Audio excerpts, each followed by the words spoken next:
Dignum bakal, espesyal na uri ng dignum na maaaring ihalo sa langis na bitbit, pangkaligtasan o proteksyon.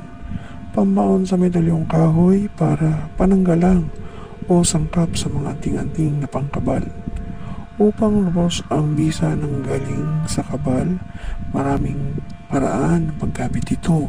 Ako po ay magbibigay ng isa sa maraming paraan ng paggamit ng dignum na bakal. Narito po.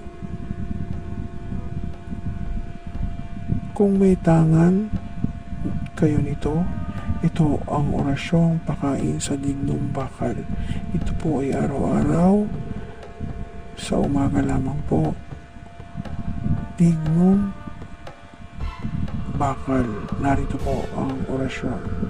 Dignum magnum ikam makamiham ham gayim o Heso Kristo Salvador Sarmundi Salvami Salvami Salvami. Ang susi ay babanggitin lamang sa oras ng panganib. Narito po. Saot, ugnat, tigmat, Kristo Rey Salvami. Kaligtasan sa lahat ng panganib. Ang dignum na ito ay maasim na lasang bakal, kung kaya't ito ay tinatawag na dignum bakal. Mabisa ito sa pagdadagdag ng bisa ng kabal at proteksyon din po sa mga panganib, at mainam din sa pagpapataas ng depensang pansarili. Dignum soberano, espesyal na uri ng dignum na maaaring ihalo sa langis na bitbit, pangkaligtasan.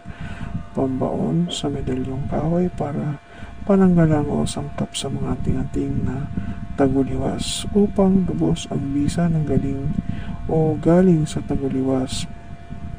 Maraming paraan ng paggamit nito, at ako po ay magbibigay ng isang paraan na aking pong personal na ginagamit.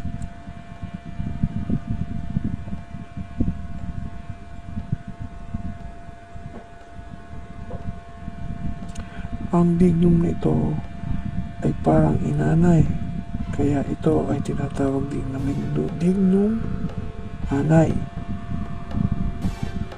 Mabisa ito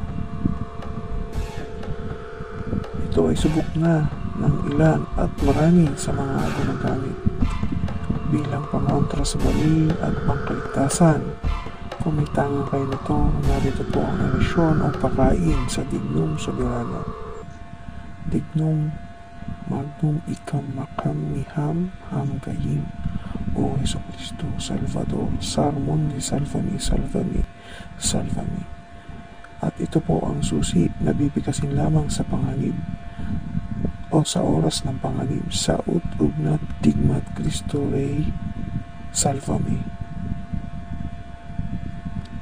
Dignum, espesyal na uri ng dignum na maaaring ihalo sa langis na bitbit, pangkaligtasan. Pambaon sa medalyong kahoy para pananggalang o sangkap sa mga anting-anting na pangkabal, upang lubos ang bisa ng galing sa kabal. Maraming paraan ng paggamit ito o pagpapakain ito. Narito po ang isa sa maraming paraan ng paggamit, at ito po ay aking personal na ginagamit. Ang dignum na ito ay amoy goma pag sinunog.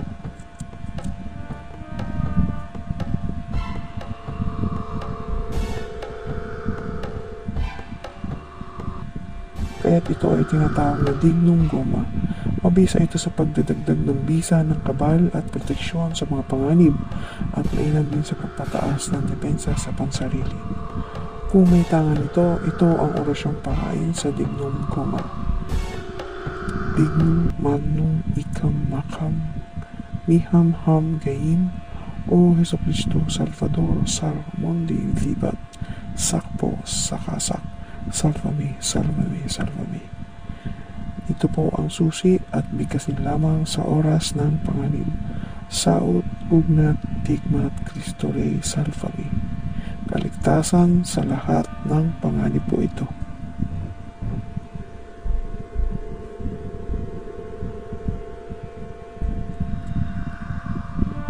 Salamat sa mga patuloy na sumusubaybay at nagsusubscribe dito sa aking channel. Sa Martes, sa susunod na linggo, aking pong bigyan ng proteksyon pangkalahatan ang mga nagbigay ng buong pangalan sa comment section. Pakihanda na lamang po sa umaga alas 6 hanggang alas 7. Isang basong tubig ilagay sa ibabaw ng mesa sa inyong harapan at iwasan na may makahawak o makatabig nito. Sa ganap na alas 8 ay inumin po lahat ng nasa baso. Kailangan sa paggamit ng baso ay babasagin. Ang proteksyon na ito ay pansamantala lamang po. Ito ay tatalab lamang pansamantala kahit sa ibang bansa ay may talab po ito. Sa mga napadalan ko ng medalyon ay salamat at konting pasensya lamang po sa hindi po pa nabibigyan ng libreng medalyon. Ako po ay magpapaalala na ang gagawa at paghahanda ng isang basong tubig na inyong iinumin at ilalagay sa inyong mesa. Sa mga nag-comment lamang po ng kanilang mga pangalan sa comment section. Sa hindi po nagbigay ng pangalan sa comment section from the very start